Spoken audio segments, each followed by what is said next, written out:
we're going to see if I can try and film a little mobility kind of flow, a few exercises that you can kind of just watch through this once, maybe do it along with me, and then you've kind of got these in your bank ready to go. I'm hoping that you can see me. I've got it on my watch so I can at least see if I'm out of shot a little bit. I feel like I probably will be out of shot quite a lot, but we're going to try our best. I've got someone doing some yoga videos for us, so hopefully she'll bring some mobility stuff as well, which are properly filmed, unlike this tiny shot in my front room. Anyway, let's get into it. So we're going to do a lower focus mobility session right now. Any of the movements that I show you, I would say when you're doing them in real life before your sessions, probably do 8 to 10 reps of each movement. Just kind of play it by ear and see how you're feeling, see how your joints are feeling. You might think, okay, this doesn't feel good for me today, or you might think that you might need to do a little bit more because you're feeling a bit stiff, or you might think, do you know what, I feel fine, I'll just do a few of my, like, cherry pick my kind of favorite ones and the ones that work for me and go with that. So it's not like prescriptive in any way. You don't have to go through this point by point. Let's see what works for you. I thought I'd give you a few more exercises to play around with rather than the like 4 or so that we've got on the app at the moment. So let's start off with a frog squat. So I think we already have this. So we're going to come down nice and low, spread those hips wide, toes are going to point out, and your elbows are going to come into the inside of your knees.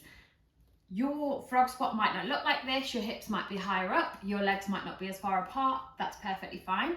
Everybody is different, everybody's flexibility is different.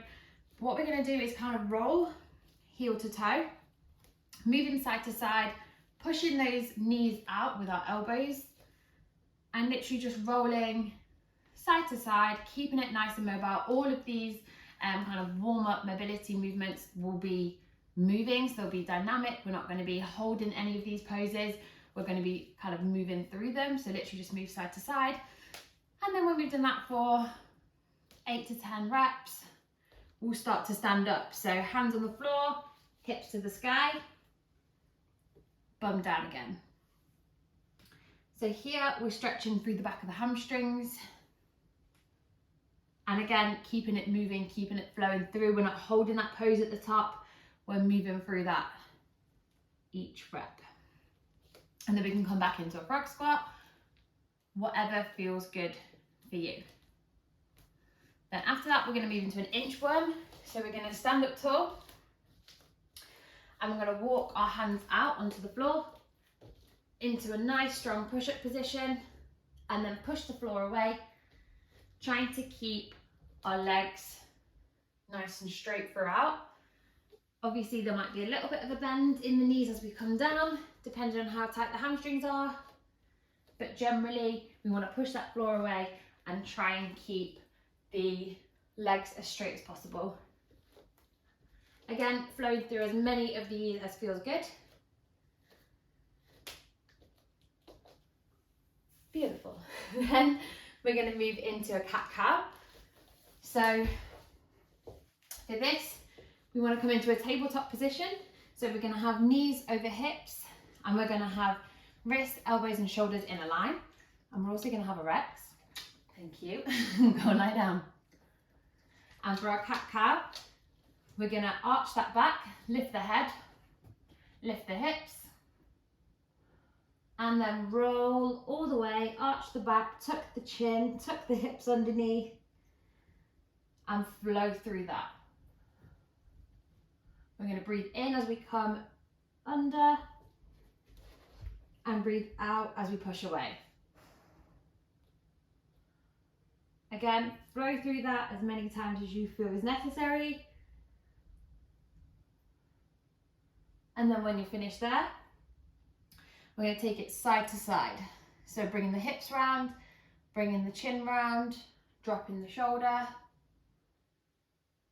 coming to tabletop, moving to the left side, coming to tabletop, moving to the right side.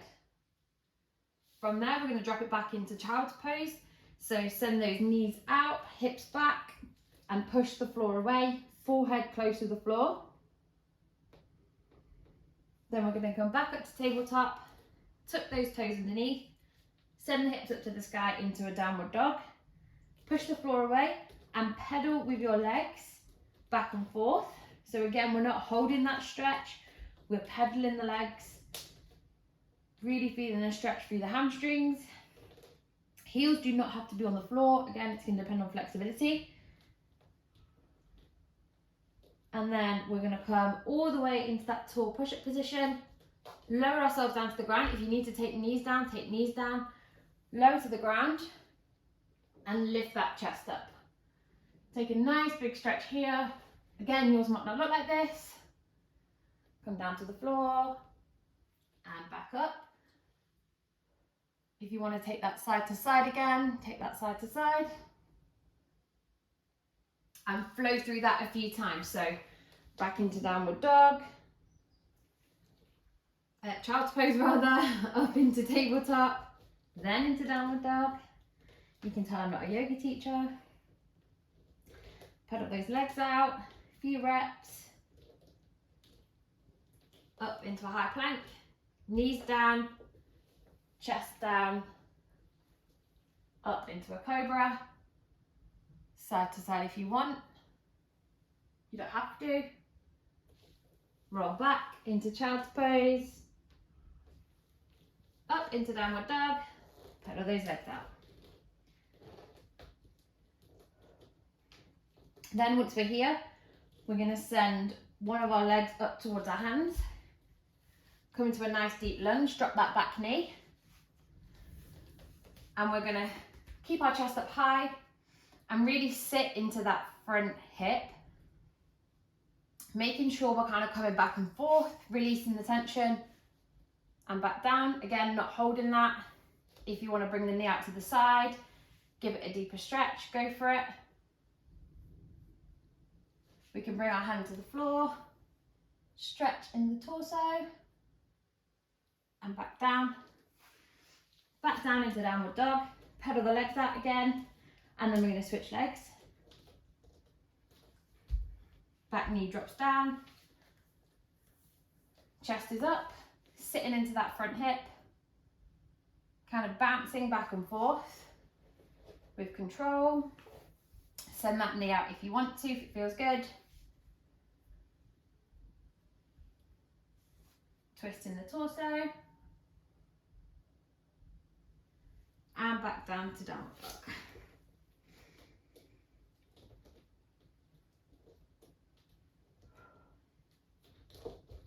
Now then, what else have we got on there? Is that everything?